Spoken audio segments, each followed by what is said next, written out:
Nobody noticed Adrian when he first arrived at Blackthorn Institute. That was exactly how he wanted it.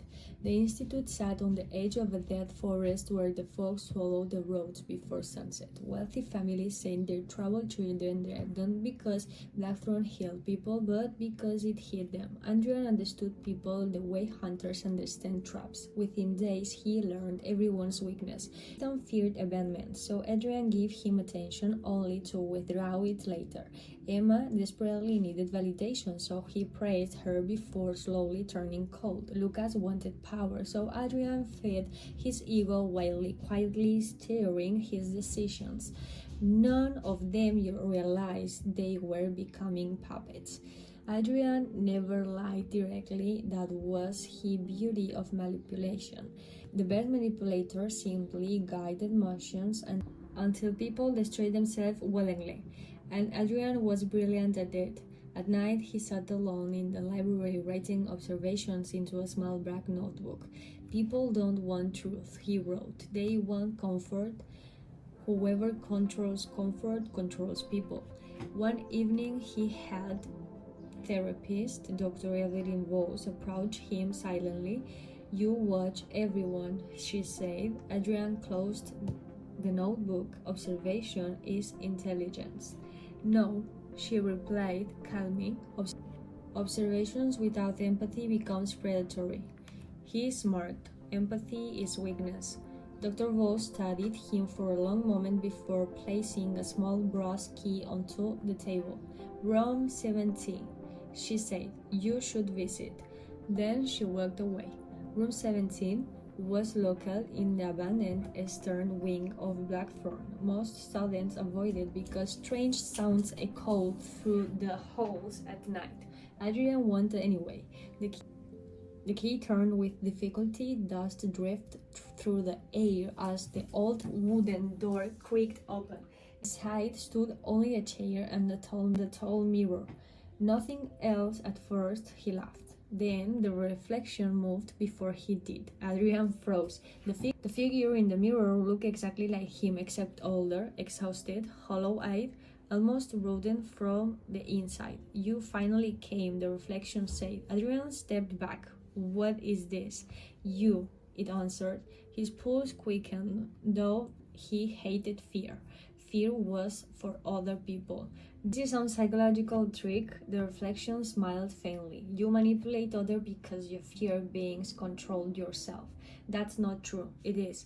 The mirror darkened and scenes began appearing across its surface. Nathan sitting alone, convinced nobody cared about him. Emma crying in her dorm room after Adrian deliberately ignored her for weeks. Lucas violently attacking another student after Adrian fueled his paranoia. Adrian watched silently. You gave them pain, the reflection whispered, not because you hated them, because controlling them made you feel safe. Adrian clenched his fists. People are weak. No, said the reflection. People are wounded. There's a difference. For the first time in years, Adrian felt something unfamiliar, guilt. It crawled beneath his skin like insects. He looked away from the mirror. You think you're powerful because you understand fear, the reflection continued, but real strength is understanding pain without becoming cruel. Adrian's voice lowered. Why are you showing me this? Because this is where your path ends. The mirror shifted again. Now Adrian saw himself years older, wealthy, respected, and admired by many, but entirely alone. Every relationship destroyed, every connection fake, every conversation calculated. The older Adrian sat in a luxury apartment staring at the city skyline with dead eyes. No trust, no love, no peace, just control and endless emptiness. The vision vanished. Silence filled room 17. Adrian stared at his reflection again. Can people change? He asked quietly. The mirror version looked almost sad, only when they stopped turning their wounds into weapons. The next morning, Adrian returned to normal life at Blackthorn, but something inside him had shifted. For days, he observed himself instead of others. He noticed how often he manipulated conversation to gain advantage, how he used silence to create insecurity, how he minored emotions just to earn trust artificially. Worst of all, he realized he had been doing it for so long that he no longer knew who he truly was. Manipulation had become his personality. That realization terrified him more than Room 17's ever could. One afternoon, Adrian found Emma reading alone in the country yard. Usually, he would sit beside her. She stared at him, waiting for sarcasm. None came. Adrian realized something uncomfortable in that moment. Honesty felt far more dangerous than manipulation, because manipulation protects the ego. Trust exposed it. Weeks passed. He apologized to Nathan. He stopped feeding Lucas' anger. Not everyone forgave him. Some avoided him entirely, and strangely, he accepted it. Dr. Voss noticed the changes. "You visit room 17, she said one evening. Adrian nodded. "What was in there?" she asked. He thought carefully before answering. "A mirror," he said.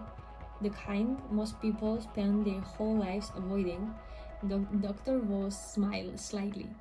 "Self-awareness is painful," she said, "but it's the beginning of freedom."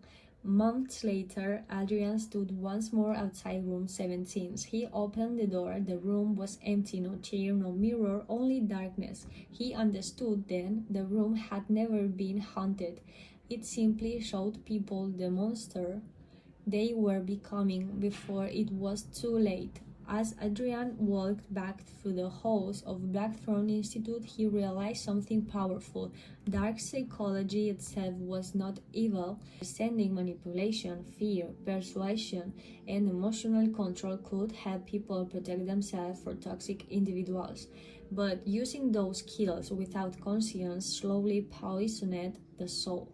The most dangerous people were those who understood it and stopped caring about human hearts. For years, Adrian believed intelligence meant controlling others. Now he understood real intelligence is controlling yourself.